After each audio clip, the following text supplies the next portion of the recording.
10살이 되던 해 그 아이는 다시 산으로 돌아왔습니다. 버려졌던 그날처럼 아무 말도 하지 않은 채였지요. 사람들은 몰랐습니다.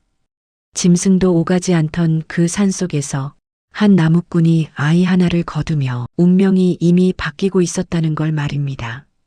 산속에 버려진 천재 아기, 그 아이를 아들처럼 키운 나무꾼, 그리고 10년 뒤 그 아이의 눈빛 하나에 조정이 술렁이게 될 줄은 아무도 알지 못했습니다. 지금 그 이야기를 시작합니다. 안녕하세요. 옛날 이야기를 들려드리는 월야록입니다. 오늘 밤도 월야록과 함께 조용한 이야기 한 편 만나보세요. 옛날 옛적 흉년이 들었던 어느 해의 일이었습니다.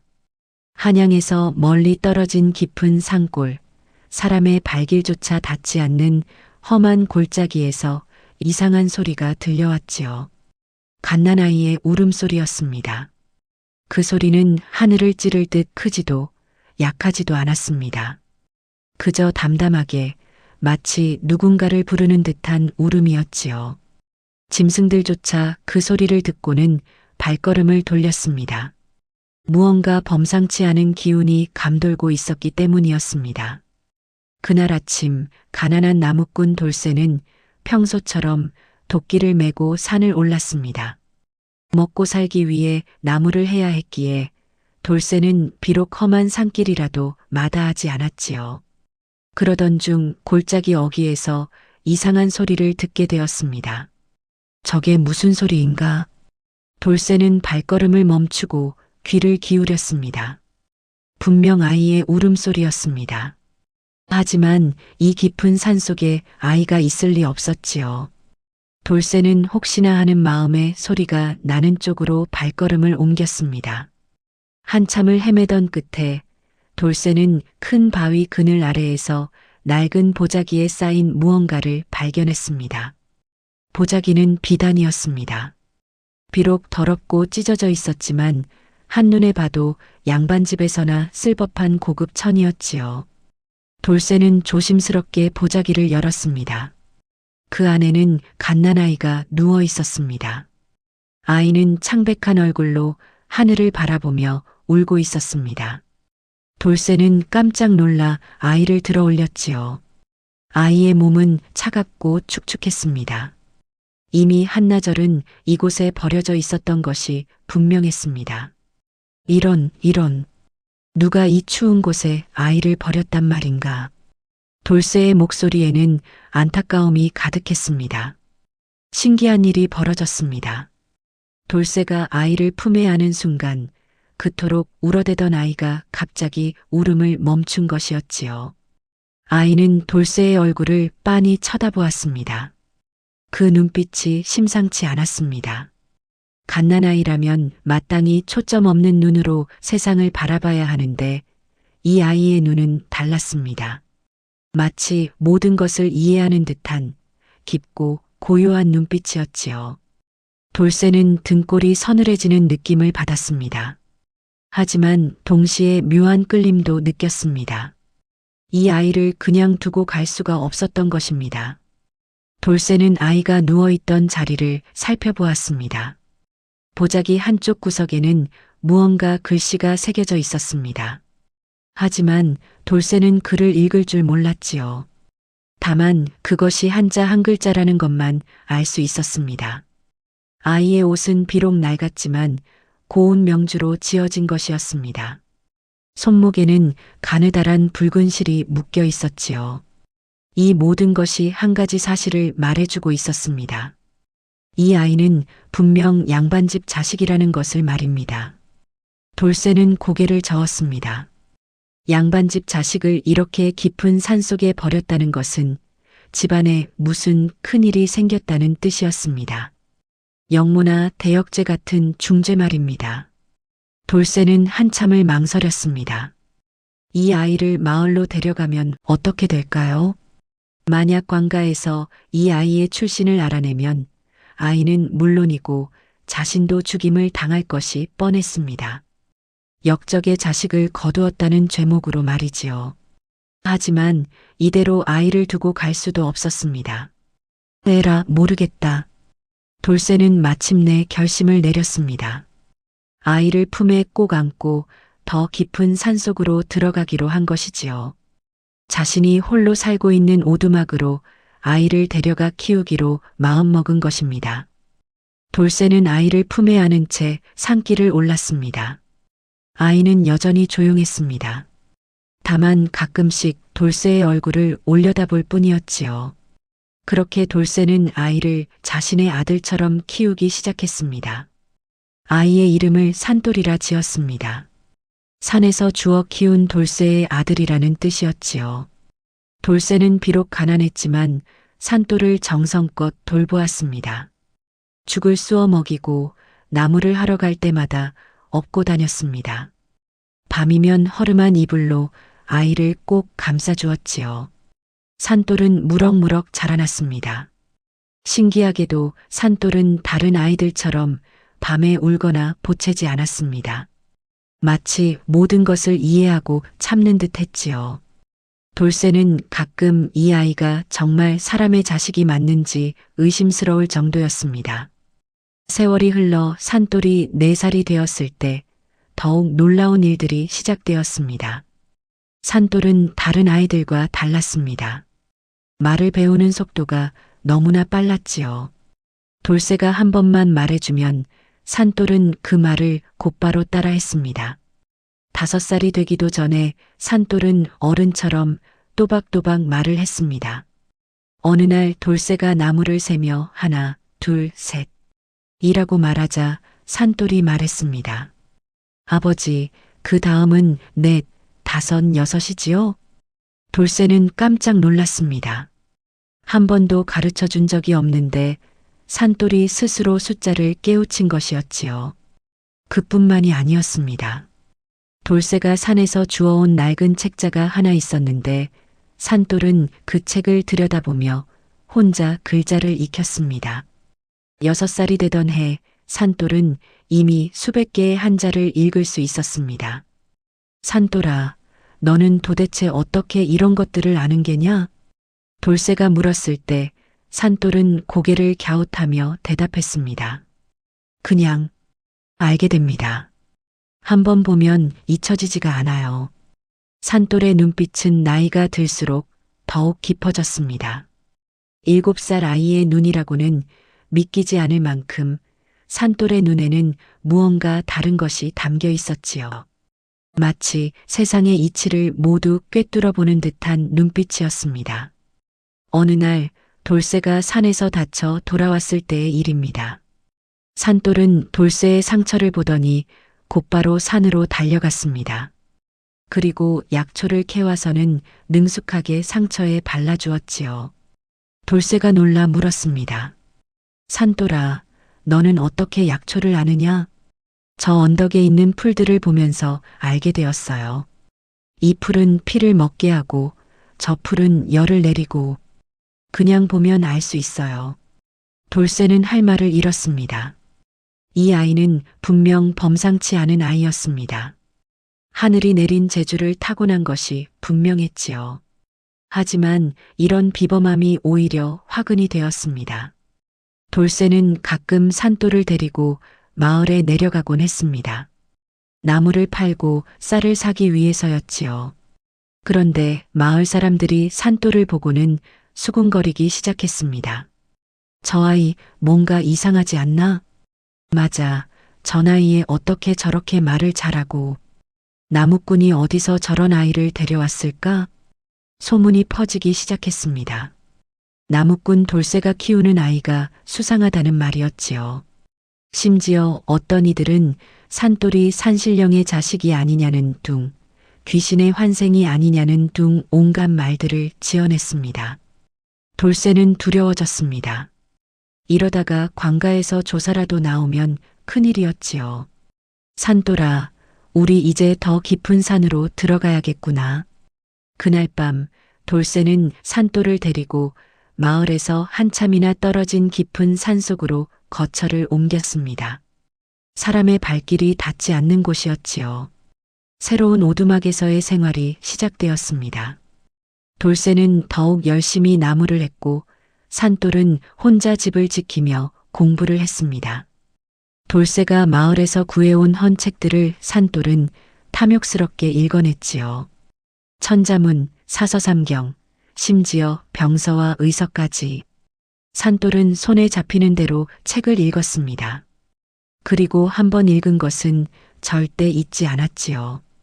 8살이 되던 해 산돌은 이미 수천 개의 한자를 알고 있었습니다.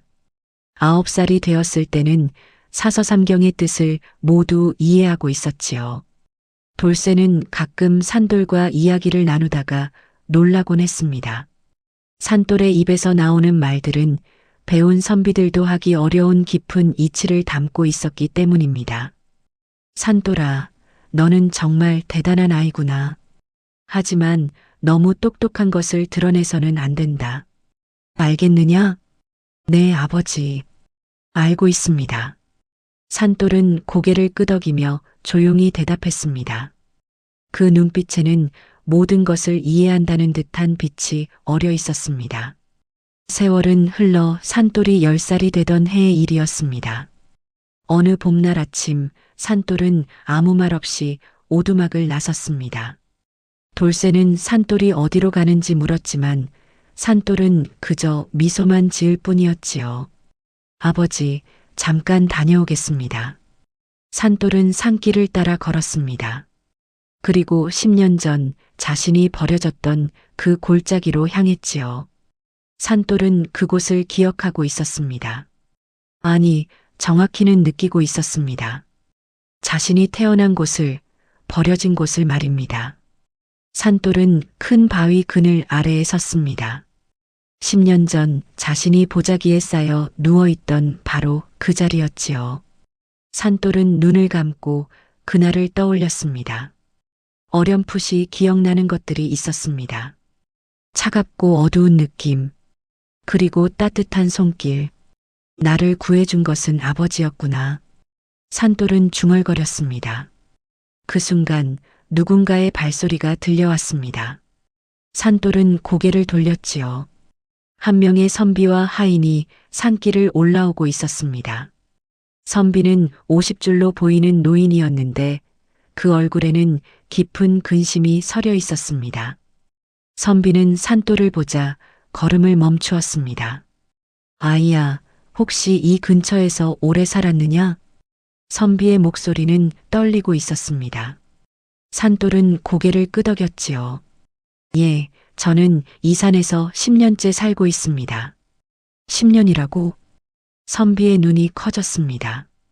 그는 산돌을 위아래로 살펴보더니 갑자기 무릎을 꿇었습니다. 하인도 따라서 무릎을 꿇었지요. 도련님, 정녕 도련님이십니까? 선비의 목소리에는 눈물이 섞여 있었습니다. 산돌은 당황했지만 이상하게도 놀라지는 않았습니다. 마치 이런 일이 일어날 것을 알고 있었던 것처럼 말입니다. 저를 찾아오신 것입니까? 산돌의 침착한 물음에 선비는 고개를 끄덕였습니다. 그렇습니다. 저는 정선비라고 합니다. 10년 전 소인이 도련님을 이곳에. 선비는 말을 잇지 못하고 목이 메었습니다. 정선비는 품에서 작은 종이 한 장을 꺼냈습니다. 도련님, 이 글을 읽어보시겠습니까? 혹시 도련님이 맞는지 확인하고 싶습니다. 종이에는 어려운 한문이 빼곡히 적혀 있었습니다. 사서삼경의 한 구절이었는데 그 뜻을 풀이하기란 쉽지 않은 내용이었지요. 산돌은 종이를 받아 잠깐 들여다보았습니다. 그리고는 또박또박 읽어내려갔습니다. 군자는 의로움을 따르고 소인은 이익을 따른다. 하지만 진정한 군자라면 의와 이가 하나임을 알아야 하나니. 산돌은 글을 읽을 뿐만 아니라 그 깊은 뜻까지 풀이해냈습니다. 정선비는 눈물을 흘렸습니다. 맞습니다. 틀림없이 도련님이십니다. 대감의 피를 이으신 분이 맞습니다. 정선비는 산돌을 바위에 앉히고 조용히 이야기를 시작했습니다. 도련님, 10년 전 일을 말씀드리겠습니다.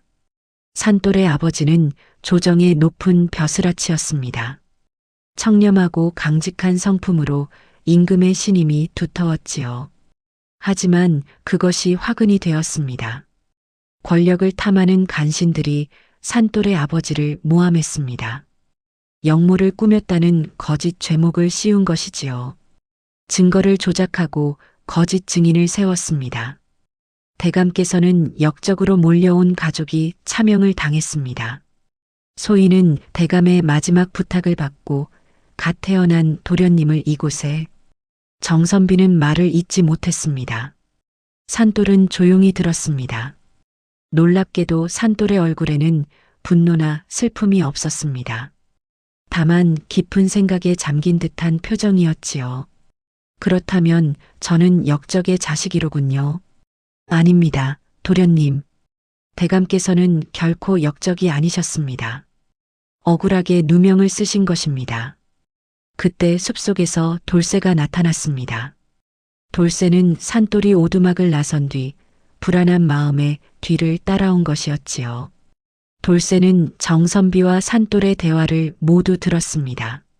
산돌아. 돌쇠의 목소리는 떨리고 있었습니다. 산돌은 돌쇠를 돌아보며 고개를 숙였습니다. 아버지, 놀라게 해드려 죄송합니다. 정선비가 돌쇠를 보며 깊이 절을 했습니다. 은인이십니다. 도련님을 살려주시고 키워주신 은인이십니다. 하지만 돌쇠는 아무 말도 하지 않았습니다. 그저 산돌을 바라볼 뿐이었지요. 돌쇠의 눈에는 슬픔과 걱정이 가득했습니다. 돌쇠는 알고 있었습니다. 이제 산돌이 자신 곁을 떠나야 한다는 것을 말입니다. 정선비가 산돌에게 말했습니다. 도련님, 이제 한양으로 가셔야 합니다. 소인이 10년간 준비해 왔습니다. 대감의 억울함을 풀고 도련님의 신분을 회복시킬 방법을 말입니다. 산돌은 한참 동안 아무 말도 하지 않았습니다. 그리고 돌쇠를 돌아보았지요. 아버지, 저는 어떻게 해야 할까요? 돌쇠는 눈물을 참으며 말했습니다. 산돌아, 내가 원하는 대로 하거라. 아버지는 내가 무엇을 선택하든 괜찮다. 산돌은 고개를 저었습니다. 아닙니다. 저는 아버지의 뜻을 알고 싶습니다. 돌쇠는 한숨을 쉬었습니다. 그리고 천천히 입을 열었지요. 산돌아, 아버지가 너에게 해줄 수 있는 말은 하나뿐이다. 돌쇠는 산돌의 어깨에 손을 얹으며 말했습니다. 똑똑한 것보다 바른 것이 먼저다. 내가 아무리 많은 것을 알고 아무리 뛰어난 재주가 있어도 바르지 못하면 아무 소용이 없다. 돌쇠의 목소리는 진지했습니다. 세상에는 두 가지 길이 있다. 옳은 길과 쉬운 길. 옳은 길은 힘들고 험하지만 끝에는 평안함이 있다. 쉬운 길은 편하고 좋아 보이지만 끝에는 후회만이 남는다. 산돌은 고개를 끄덕였습니다. 산돌아, 너는 이제 세상으로 나가게 될 것이다. 그곳에서 내가 무엇을 하든 바른 길을 걸어라. 그것이 아버지의 유일한 바람이다. 돌쇠는 산돌을 꼭 안아주었습니다. 10년 동안 아들처럼 키운 아이와의 마지막 포옹이었지요. 아버지, 감사합니다. 이 은혜는 평생 잊지 않겠습니다. 산돌의 눈에서 처음으로 눈물이 흘러내렸습니다. 다음 날 아침 산돌은 떠날 준비를 했습니다. 정선비가 준비해온 옷으로 갈아입고 작은 보따리 하나를 메었지요.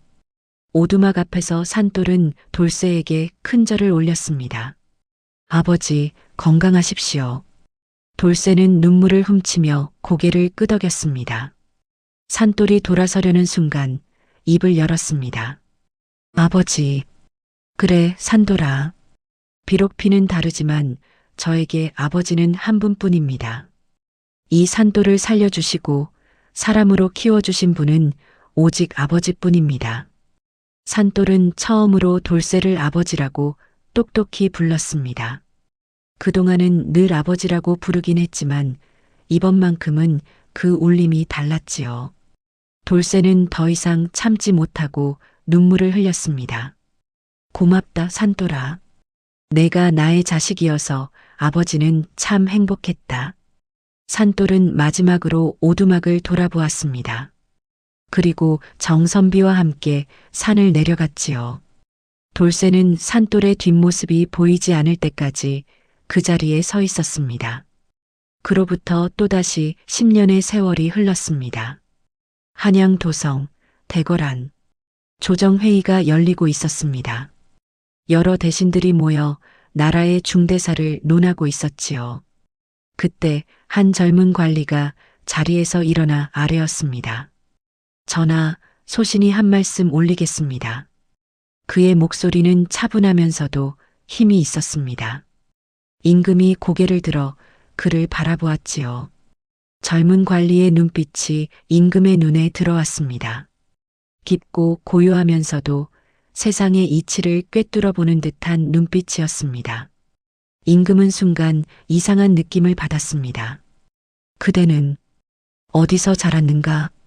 임금의 물음에 젊은 관리는 조용히 대답했습니다. 소신은 깊은 산속에서 자랐습니다.